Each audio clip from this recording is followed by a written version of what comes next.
বাসার ভাই ভালো আছেন? জি আলহামদুলিল্লাহ। হ্যাঁ, আমি আবুল বাশার, আমার বাসা হচ্ছে তালতলিতে, বরগুনা। আচ্ছা আচ্ছা, মারুফ ভাইকে চিনি আমি ফেসবুকে অনেক আগে থেকে, তাকে ফলো করি। আচ্ছা আচ্ছা। আচ্ছা আর তার ডিজাইন গুলো দেখে অনেক ভালো লাগে, এই জন্য আর কি এইদিকে আসা। তো এই ডিজাইন দেখে ভালো লাগে এই জন্য আসলে হবে, এটার জন্য তো কোনো প্ল্যান আছে? ভাই কিন্তু মাইক্রো স্টকার, আমি যতদূর জানি আবুল বাশার ভাই কিন্তু মাইক্রো স্টকার, সে কিন্তু অলরেডি বাসা প্রোডাক্ট। বাসা ভাই আপনি তো মনে হয় অনেক আগে হ্যাঁ, থেকে কাজ করেন ওইদিকে মনে হয় করতেছি মাইক্রোস্টকে। টুকটাক। ভাই কিন্তু হ্যাঁ, আপনার নাম মোস্টলি তো মাইক্রোস্টক এমনি ঠিক আছে। শুনছি এমনি, ভাইয়ের নাম কিন্তু আমি আগে থেকে শুনছি বুঝছেন। ভাই অনেক এক্সপিরিয়েন্স মানুষ, তো ভাই না, আমি এমনিতেই এই করতেছে আমার ওয়ার্কশপটা। আমি এই লাইনে নাই আর কি, লাইনের একটু বাইরে, কিন্তু আমি কিন্তু ওই যে এই মারুফ ভাইয়ের সাথে কথা হইতেছিল গতকালকে, যে আমি টুকটাক অনেকের চিনি আর কি এমনি, এই জন্য হয়তো ইয়াতে নাই। ওকে ফিরোজ ভাই, আপনি একটু ছোট করে আপনার পরিচয়টা দিয়ে দেন, দেন আমরা আচ্ছা, একেবারে ক্লাসে ঢুকে যাই। আমার নাম হলো ফিরোজ খান। আমি বেসিক্যালি লোকাল জব গুলাই করি। আমি ব্র্যাক এবং সেভ দ্য চিলড্রেনের সাথে 2003 থেকে আর কি কাজ করতেছি।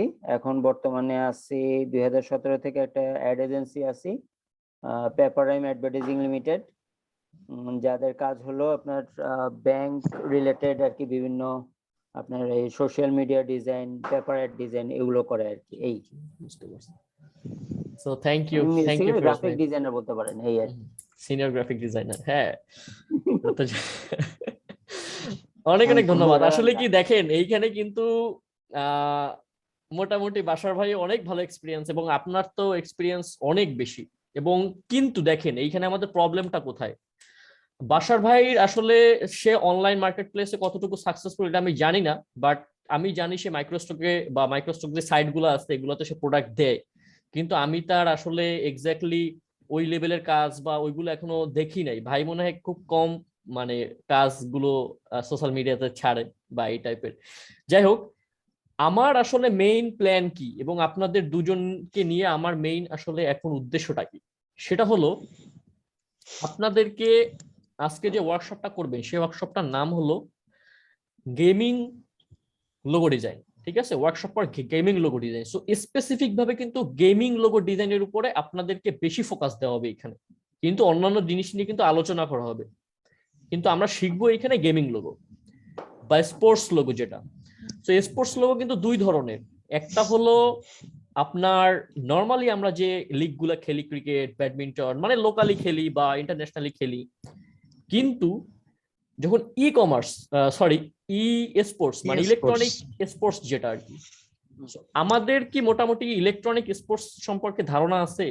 বাসার ভাই ধারণা আছে বা ফিরোজ ভাই ধারণা হ্যাঁ, আছে? হ্যাঁ, যেটা অনলাইন গেমিং বলতে পারেন। অনলাইন গেমিং বা বা এটার ফিউচার বা এটার প্রসার কতটুকু এটা এই ভবিষ্যৎ সম্পর্কে? আমার ওরকম ধারণা নেই। আচ্ছা, আপনার কোনো ধারণা নেই? না, ওরকম শুনছি কিন্তু এরকম ধারণা নেই। ওই যে আপনাকে বললাম যে ওইটা কিন্তু একটা ফুটবল, একটা গেমের ওই লোগোটা জি জি জি। এই পিচির জন্য, একটা পিচির জন্য করে দিয়েছিলাম আর কি, আচ্ছা, ওইটাই। তো আমি সংক্ষেপে আপনাদেরকে বলি, যদি আমাদের ধরেন কোনো লোকাল গেম বা ইন্টারন্যাশনাল গেম যেটা আমরা ফিজিক্যালি খেলি, সেটার বাজেট যদি আমাদের ধরেন 50,000 থাকে, কিন্তু যদি কোনো একটা আপনার ই স্পোর্টস এর কোনো লিগ যখন লঞ্চ হয় এবং যখন এটা নিয়ে কাজ হয়, এর কিন্তু বাজেট আমাদের এই ফিজিক্যাল যে গেমগুলো এর থেকে 3 থেকে 4 গুণ ডাবল থাকে। ঠিক আছে, 3 থেকে 4 গুণ থাকে, আচ্ছা এবং এটা ডে বাই ডে কিন্তু বাড়তেছে। সো গেমিং লোগোর উপরে মানুষ বেশি ফোকাস দিচ্ছে এবং স্পোর্টস লোগোর উপরে মানুষ বেশি ফোকাস দিচ্ছে এজন্য যে আপনি যদি কোনো লিগের সাথে কাজ করতে পারেন বা আপনি যদি কোনো এই টাইপের টিমের সাথে কাজ করতে পারেন, সেক্ষেত্রে কিন্তু আপনার বেনিফিটটা লোকালের থেকে ডাবল। ধরেন ধরেন আপনি হয়তো বা 20,000 একটা লোগো করলেন বা পুরো ব্র্যান্ডিংটা আপনি 20,000 করলেন, সেখানে দেখা গেল আপনি যদি কোনো একটা ই স্পোর্টস টিমের সাথে কাজ করতে যান বা আপনি যদি সেটা নিয়ে বা সেই কোনো একটা প্রজেক্ট পান, সেক্ষেত্রে কিন্তু সেটা লাখের উপরে ছাড়াই যাবে। ঠিক আছে, বা আচ্ছা এর থেকে আরো অনেক বেশি হইতে পারে। অনেকে দেখা যায় যে পার্মানেন্ট জব পাওয়া যায় ওদের টিমে। সো এই কারণে ডে বাই ডে মানুষ আসলে ই স্পোর্টস এর উপরে বেশি ফোকাস দিচ্ছি, যারা আসলে ইলাস্ট্রেশন পারে বা যারা মাসকট লোগো নিয়ে কাজ করে। সো আমার একটাই মাত্র আমি আপনাদের উদ্দেশ্যে একটাই কথা বলতে চাই, সেটা হলো যে আপনারা এটা যতটুকু আমি শিখাই সেটা আপনারা খুব ভালোভাবে নিজেদের লাইফে আপনারা অ্যাপ্লাই করেন। এটা not only passive market, not only active market, আপনারা বোথ প্লেস এবং লোকাল মার্কেট এবং ইন্টারন্যাশনাল মার্কেট সবগুলোতে আপনারা সমানভাবে কাজ করতে পারবেন। আমি আমার যে বর্তমান যে আমি মাস্কট গুলো করি সেগুলোর আমার সর্বনিম্ন প্রাইস থাকে শুধুমাত্র লোগোতে $50, শুধু লোগো।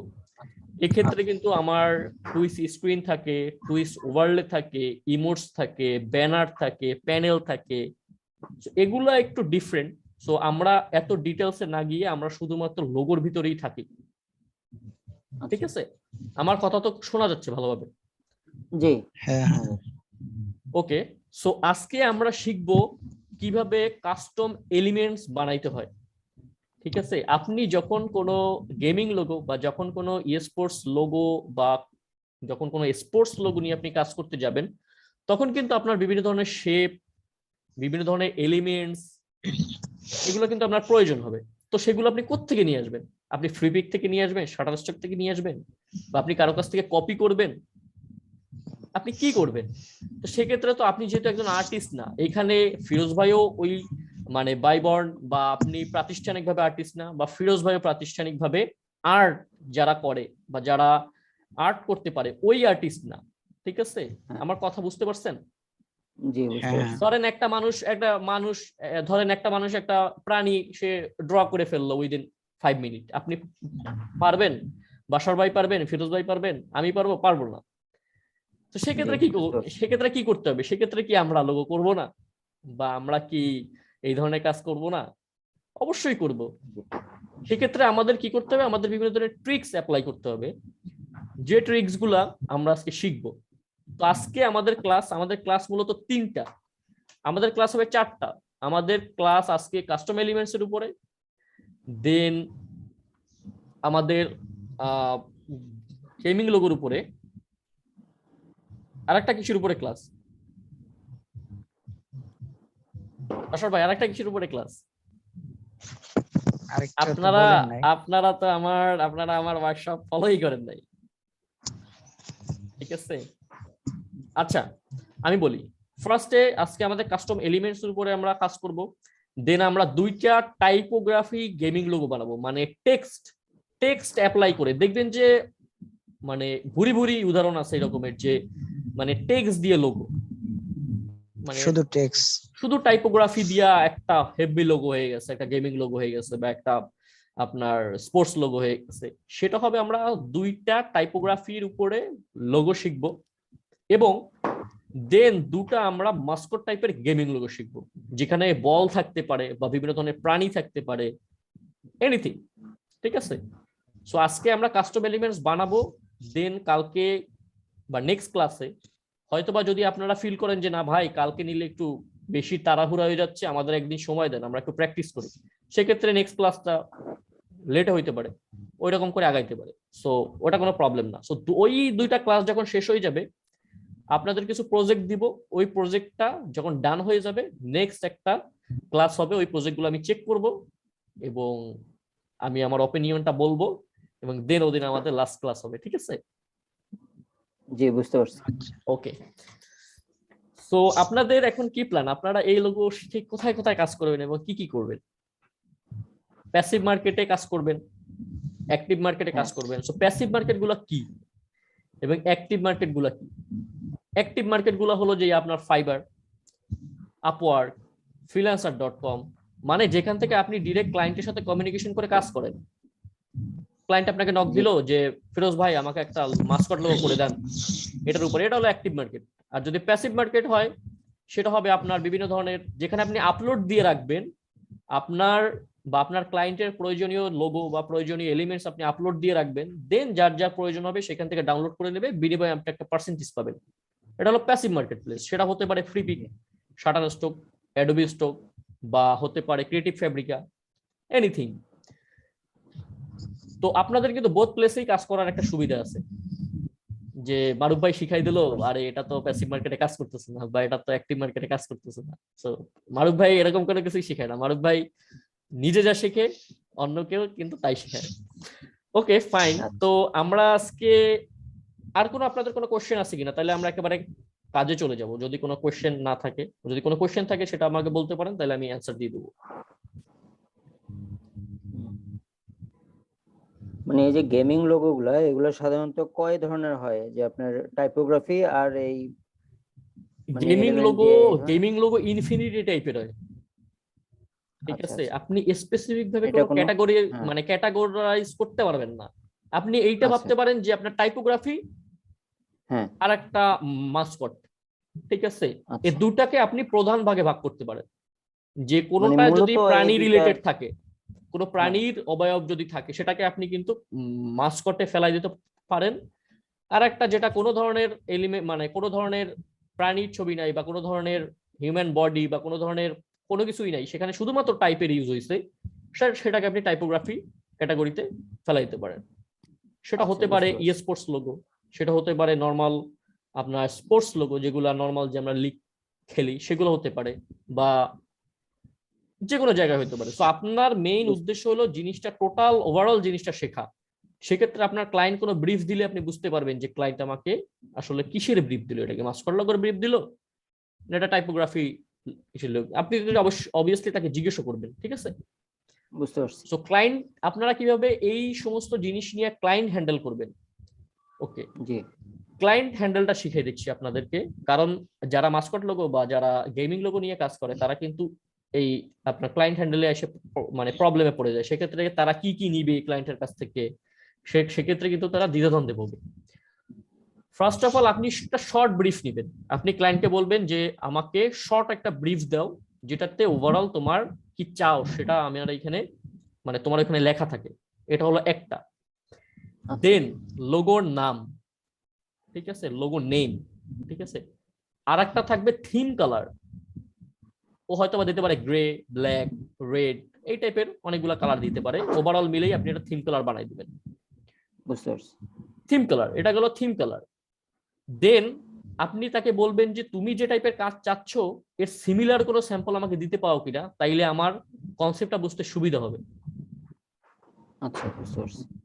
যে তুমি যে মাস্কট লোগোটা চাচ্ছ এর আশেপাশে কোনো সিমিলার কোনো আইডিয়া তোমার কাছে আছে কিনা, বা তুমি কি সেটা সার্চ করে বা ঘাটাঘাটি করে আমাকে দিতে পারবা কিনা, তাইলে আমার কাজটা করতে অনেক সুবিধা হতো। এই বুঝতে কয়টা পারছি। জিনিস, এই কয়টা জিনিস যদি আপনি ক্লায়েন্টকে বলেন, সেহেতু আপনি পারফেক্টলি একটা সার্ভিসটাকে দিতে পারবেন, এবং ওই প্রোডাক্ট আপনার ওই সার্ভিসটা অ্যাপ্রুভ হয়ে যাবে, ঠিক আছে? আমার মাস্কট লোগো হয়তোবা যদি 50টা মাস্কট লোগো করি, এর ভিতরে হয়তোবা 5টায় রিভিশন আসে, আরগুলা আপনার কমপ্লিট হয়ে যায়। তো সেক্ষেত্রে বুঝতে কিন্তু পারছি। আমি এই ধরনের ট্রিক্স অ্যাপ্লাই করি, যাতে ক্লায়েন্ট পরে না বলতে পারে না মারুফ আমি এটা বলিনি, তুমি এটা কেন করছো। বুঝেন নাই? আচ্ছা মাস্কট বা গেমিং লোগো কিন্তু ক্রিটিক্যাল জিনিস। এখানে বিভিন্ন ধরনের এক্সপ্রেশন থাকে, বিভিন্ন ধরনের অ্যাঙ্গেল থাকে। যে অ্যাঙ্গেল যদি ক্লায়েন্টের চোখে না ভালো লাগে, বা যদি তার কাছে ভালোই না লাগে, তাহলে কিন্তু সেটা নিবে না। সে আপনাকে বারবার রিভিশন দেবে, বারবার রিভিশন, আপনি বুঝতে পারতেছেন না ক্লায়েন্ট কি বলতেছে। সো এই ক্ষেত্রে সিমিলার স্যাম্পল যদি আপনি তার কাছ থেকে নেন, তাইলে আপনি কনসেপ্টটা বুঝতে পারবেন যে আসলেই আমার ক্লায়েন্ট কি চাচ্ছে। বুঝতে পারছি। ওকে, তাহলে আমরা এখন আজকে কাস্টম এলিমেন্টস শিখবো। সেক্ষেত্রে আমরা স্ক্রিনে চলে যাই এবং আমরা কাজ শুরু করি, ঠিক আছে? তো আমি স্ক্রিনের অ্যাক্সেস দিয়ে দিচ্ছি। Screen share.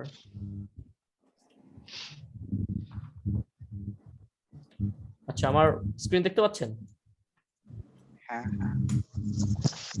জি আচ্ছা দেখতে পাচ্ছি। আচ্ছা, কাস্টম এলিমেন্টস।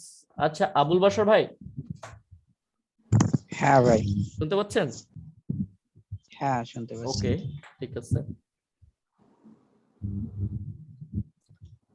তো আমরা যেহেতু টাইপোগ্রাফি টাইপের গেমিং লোগো শিখবো এবং মাস্কট টাইপের গেমিং লোগো শিখবো, সেক্ষেত্রে আমরা মানে বোথ সাইডেরই এলিমেন্টস গুলো একটু দেখার ট্রাই করি, যে এলিমেন্টস গুলো আসলে কিরকম হয়। ফার্স্টে দেখি, দেন আমরা করি। ওকে, সো আমরা চলে যাই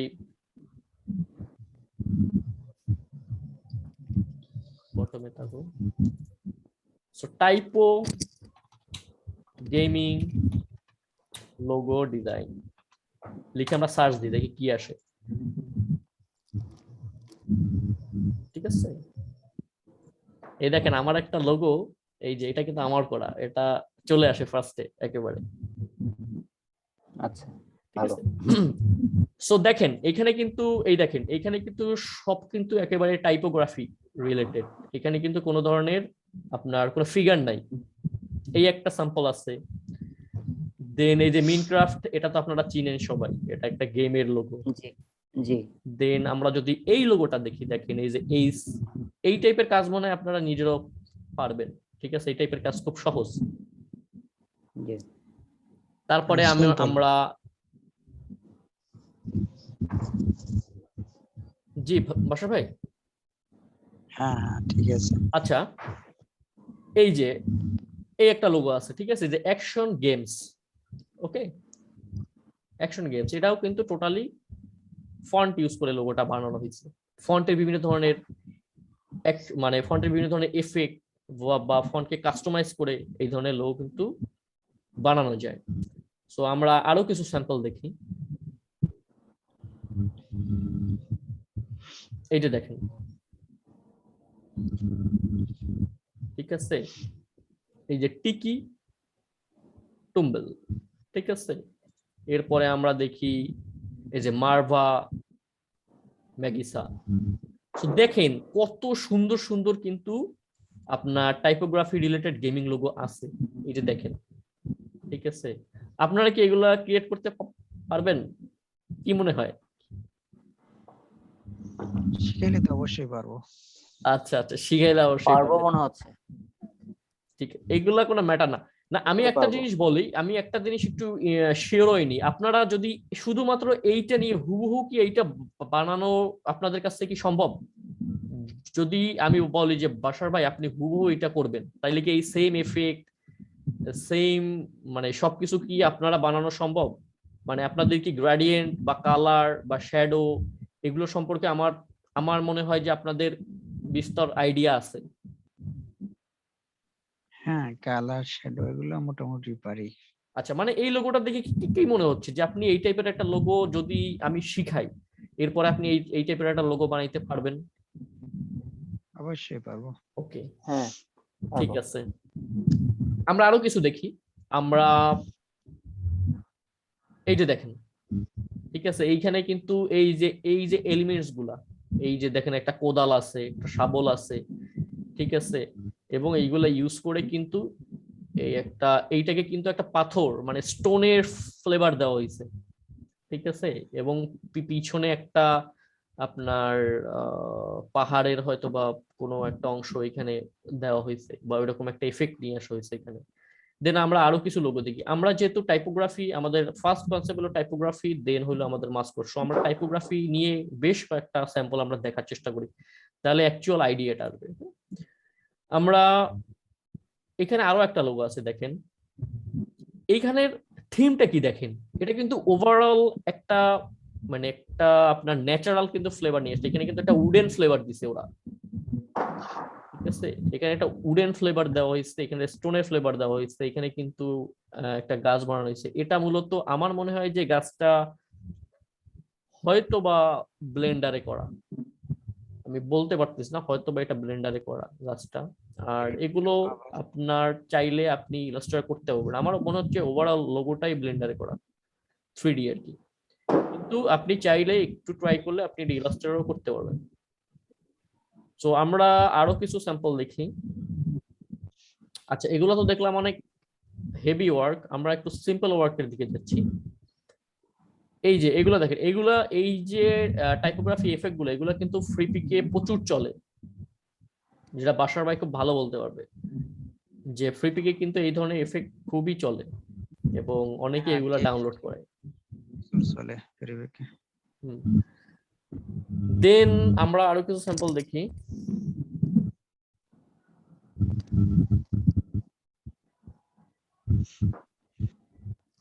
আচ্ছা, আমাদের কি রেকর্ডিং চলতেছে? আর রেকর্ড তো লেখা আসছেই একদম কর্নারে। হ্যাঁ ঠিক আছে, হ্যাঁ রেকর্ড চলতেছে। ওকে, তো আমরা অনেকগুলো টাইপোগ্রাফি স্যাম্পল দেখলাম, এবং এইগুলো দেখেন, এগুলো কিন্তু আপনার মনোগ্রাম ক্যাটাগরিতে যায়। আপনারা কি কখনো মনোগ্রাম রিলেটেড লোগো করছেন? জি। মনোগ্রামের কিন্তু একটা থিম আছে, মনোগ্রামের কিন্তু হ্যাঁ। একটা নিয়ম আছে, ঠিক আছে? ওই নিয়ম ফলো করে কি আমরা এই ধরনের লোগো করছেন কখনো, বা কেউ কখনো ট্রাই করছেন?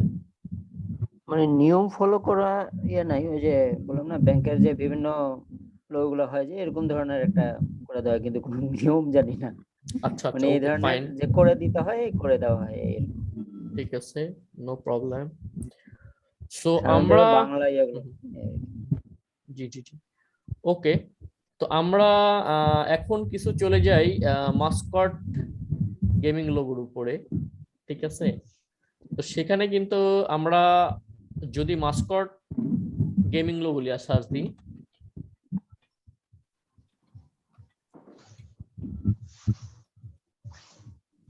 সরি, মাস্কট গেমিং লোগো লিখে সার্চ দিই, তাহলে দেখবেন যে হিউজ মাস্কট লোগো চলে আসবে, ঠিক আছে? এবং এগুলো দেখলে খুবই ফার্স্টে অনেক কঠিন মনে হয় যে আল্লাহ এগুলা কিভাবে করছে, কিন্তু এগুলা কিন্তু খুবই সহজ, ঠিক আছে? তো যেহেতু আমার গেমিং লোগোর উপরে ওয়ার্কশপটা, সেহেতু এখানে একেবারে প্রপার মাস্কটটা, মানে হেভি মাস্কটটা এখানে দেখানো হচ্ছে না, কিন্তু আপনার এলিমেন্টস নিয়ে বা বিভিন্ন ধরনের আপনার ক্যারেক্টারাইজ বা ক্যারেক্টার ইউজ করে আমি আপনাদেরকে লোগো দেখাই দেবো। এবং আরেকটা জিনিস আছে, সেটা হলো ইদানিং খুব ভালো চলতেছে, সেটা হলো যে আপনারা যদি কেউ পোর্ট্রেট ইলাস্ট্রেশন পারেন বা যদি কেউ পোর্ট্রেট ইলাস্ট্রেশন শিখেন, সেক্ষেত্রে কিন্তু অনেক গেমিং লোগো এরকম এরকম বানানো যায়, এবং এগুলোর বেশ ভালো ডিমান্ড আছে ফাইবারে, আপওয়ার্কে, সব জায়গায়। তো আমরা এখন বিভিন্ন ধরনের মাস্কট লোগো দেখা শিখি। এইদিকে আমি একটা মাস্কট লোগো দেখে আসছিলাম, সেটা হলো এই যে কেনাইট, ঠিক আছে? দেখেন এইখানে কিন্তু একটা কেনাইটের, একটা ওয়ারিয়রের, তার এখানে কিন্তু একটা ক্যারেক্টার আছে, এবং নিচে তার একটা সুন্দর একটা ফন্ট ইউজ করে কিন্তু লোগোটার নাম লেখা হয়েছে, এবং নিচে লিখে দেওয়া হয়েছে গেমিং, ঠিক আছে? শব্দ আসতেছে কার জায়গা থেকে যেন উইয়ার্ড টাইপের। ওকে, আমার আমার হুম, শব্দ ওই আসতেছে। হইতেছে পটকা ওইটার শব্দ। না না, মানে এইখানে শব্দ, রুমের শব্দ। আচ্ছা, ওই আমি যখন কোনো প্রশ্ন জিজ্ঞেস করব তখন আপনারা হয়তোবা ওই যে আপনারা স্পিকারটা অন করে অ্যান্সার দিবেন, তাইলে এই শব্দটা, আচ্ছা ওকে ফাইন, থ্যাংক ইউ। তো আমরা এখন দেখতেছি যে এইখানে একটা মাস্কট লোগো আছে, এবং এই মাস্কট লোগোটা আমি কপি করে এইখানে আমাদের আর্টবোর্ডে নিয়ে আসি, এবং আর্টবোর্ডে নিয়ে আসার পরে আমরা এটাকে এইখান থেকে বুঝাই। দেখেন এখানে কিন্তু, এখানে ধরেন কোনো ক্লায়েন্ট যদি আপনাকে ব্রিফ দিত, তাহলে ক্লায়েন্ট ব্রিফটা এরকম দিত যে আমার একটা কেনাইটের ওয়ারিয়র থাকবে, ঠিক আছে? তার ফিল্ড হবে মেটালিক, এবং তার ব্যাকগ্রাউন্ডে একটা শিল্ড থাকবে। শিল্ড মানে কি, মানে আমরা যেগুলো থেকে ধরেন আগে যখন যুদ্ধ হইতো তখন ওই শিল্ড দিয়ে ওই অন্যকে প্রতিহত করতো, ঠিক আছে? অন্য মানুষ যখন তাকে মারতে আসতো তখন ওটা থেকে সে প্রতিহত করতো। সো এই ব্যাকগ্রাউন্ডে আপনার যেহেতু ওয়ারিয়র বা যুদ্ধ, বা আপনি কেনাইট, ঠিক আছে, এই যে নাইট রাইডার্স, ঠিক আছে, দেখবেন যে নাইট রাইডার্স যে লোগো আছে সেটাতেও কিন্তু এই ধরনের একটা ক্যারেক্টার আছে, এবং এই টাইপের একটা ফিল দেওয়া আছে। তো আমরা আসলে চেষ্টা করব, বা আমরা আসলে কোনো একটা লোগো ফার্স্টে দেখে বা ফার্স্টে যখন আমরা দেখবো সেটাকে একটু ভালোভাবে অবজার্ভ করার চেষ্টা করবো, এটা একটু কি বোঝানো হয়েছে, ওটা ফিলটা কি দেওয়া হয়েছে। আমি যদি এখানে একটা সিম্পল সোজা লোগো দিয়ে দিতাম বা সোজা একটা লেখা দিয়ে দিতাম, সেক্ষেত্রে কেমন লাগতো? আর এখানে এত সুন্দরভাবে এফেক্ট দিয়ে আমাদের এই লোগোটা ইউজ করা হয়েছে, বা আমাদের যে এই যে টাইপোগ্রাফিটা এখানে করা হয়েছে, সেটাতে কিন্তু লোগোটা ওভারঅল অনেক সুন্দরভাবে ফুটে উঠছে, ঠিক আছে? তো এবার আমি আরো একটা লোগো দেখি, ওয়ারিয়র রিলেটেডই দেখি, ঠিক আছে? ওয়ারিয়র রিলেটেডই দেখি, এই যে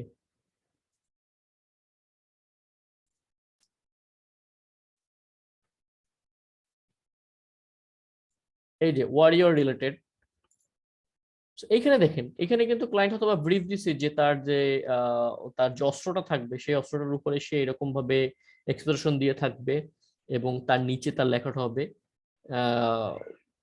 এবং তার নিচে গেমিং লোগো লেখা থাকবে, হয়তোবা তার ব্রিফটা এরকম আসছে এবং কালার এগুলা টোটালি যখনই gaming logo, maximum gaming logo একটা মেটালিক লুক নিয়ে আসা হয়, মানে একটা হেভি লুক নিয়ে আসা হয়, মানে হেভি বলতে খুবই একটা হার্ড লুক নিয়ে আসা হয় মাস্কট লোগো বা গেমিং লোগো। আপনারা যখন দেখবেন যে কোনো গেমিং লোগো খুব একটা সফট হয় না, মানে সিম্পলিসিটি থাকে না, সব সময় গ্রেডিয়েন্ট বা কালার বা বিভিন্ন ধরনের এফেক্ট দিয়ে কিন্তু এই লোগোগুলো বানানো হয়। সো আমাদের কিন্তু ওই জিনিসগুলো খেয়াল রাখতে হবে যে আমাদের লোগোটাতে সিম্পল না হয়ে যায়। ঠিক আছে, আমাদের সবসময় খেয়াল রাখতে হবে আমাদের লোগো যাতে কখনো, মাস্কট লোগো অলওয়েজ ট্রাই করবেন যে লুক্রেটিভ করার এবং দেখে যেন মনে হয় যে ওয়াও জিনিসটা অনেক সুন্দর। ঠিক আছে, তো এটা গেল। আমরা আমরা এতক্ষণ আলোচনা করলাম টাইপোগ্রাফি, গেমিং লোগো দিয়া, এবং আরেকটা জিনিস ট্রাই করলাম, সেটা হলো আরেকটা জিনিস নিয়ে রিসার্চ করলাম, সেটা হলো যে গেমিং, আপনার মাস্কট গেমিং লোগো নিয়ে। তো সেক্ষেত্রে আমরা আলোচনা করছি ওয়ারিয়র মাস্কট লোগো নিয়ে। তো আপনি যদি ওয়ারিয়র গেমিং লোগো বা ওয়ারিয়র মাস্কট লোগো লিখে সার্চ দেন তাহলে এই টাইপের লোগো আপনি বেশি দেখতে পাবেন। ওকে, তো আমরা আজকে বিভিন্ন ধরনের এলিমেন্টস, বিভিন্ন ধরনের জিনিস যেগুলো আমরা লোগোতে ইউজ করব, আমরা সেগুলো বানানো শিখব। ঠিক আছে, তো এখন দেখেন যে আপনি যদি একটা ওয়ারিয়র নিয়ে যদি একটা লোগো করতে চান, সেক্ষেত্রে আমি যদি এটাকে কপি করে আমাদের আর্টবোর্ডে নিয়ে আসি, তো আপনি এখানে খেয়াল করেন যে আপনার এখানে কি কি জিনিস ফার্স্ট অফ অল আপনার লাগতেছে। সেটা হচ্ছে যে পিছনে একটা শিল্ড লাগতেছে, তারপরে ম্যাক্সিমাম জায়গায় আপনার এই সোর্সটা লাগবে, মানে যে তরোয়ালটা লাগবে। ঠিক আছে, এটা লাগতেছে।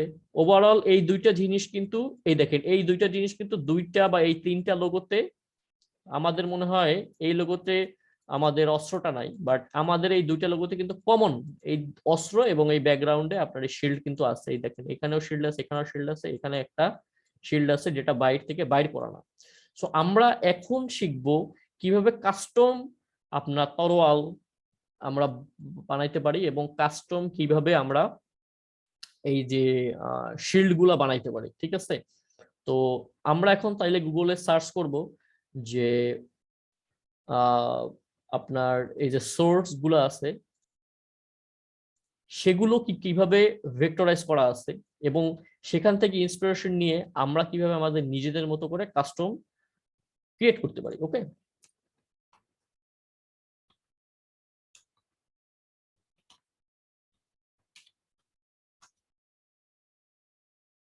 sword is O-O-R,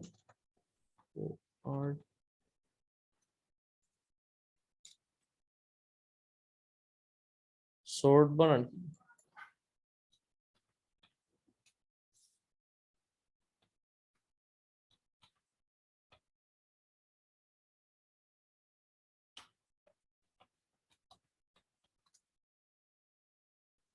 ওকে, এই এস ডাব্লিউ আর আমরা এস দিয়ে ফেলাচ্ছি। ওকে, তো এইখানে আমরা দেখবো যে আমরা কিন্তু আমাদের কিন্তু দুটা লোগোতে কিন্তু কমন জিনিস ছিল। ঠিক আছে, একটা ছিল ব্যাকগ্রাউন্ডের শিল্ড আর একটা ছিল তরোয়াল। সো এখন আপনি ডিসাইড করবেন যে আপনি আপনার ডিজাইনে বা আপনি যে কনসেপ্টটা বানাবেন সেই কনসেপ্টে কোন ধরনের তরোয়াল আপনি চান। আপনি কি বাঁকা তরোয়াল চান না আপনি কি সোজা তরোয়াল চান? ওকে, তো আমরা একটু ওভারঅল ডিজাইন গুলো দেখি। এখানে কিন্তু আপনি ওয়ারিয়র নিয়ে কাজ করতে গেলে বা ম্যাক্সিমাম জিনিসই কিন্তু একেবারেই মোটামুটি সোজা তরল গুলোই বেশি ইউজ করা হয়েছে। ঠিক আছে, তো আমরা সোজা তরল গুলো দেখি। ঠিক আছে, আমরা সোজা তরল গুলো দেখি। আপনারা যদি কোনো হুবহু এইখান থেকে নিয়ে যদি কোনো একটা জায়গায় আপনি ইউজ করেন সেক্ষেত্রে কিন্তু কপিরাইটের অনেক ব্যাপার থাকে। তো আমরা অলওয়েজ ট্রাই করব যে যে কোনো জায়গা থেকে যদি কোনো কিছু নেই সেটাকে নিজেদের মতো কাস্টম করে নেওয়া বা ওটাকে আপনি নিজের মতো করে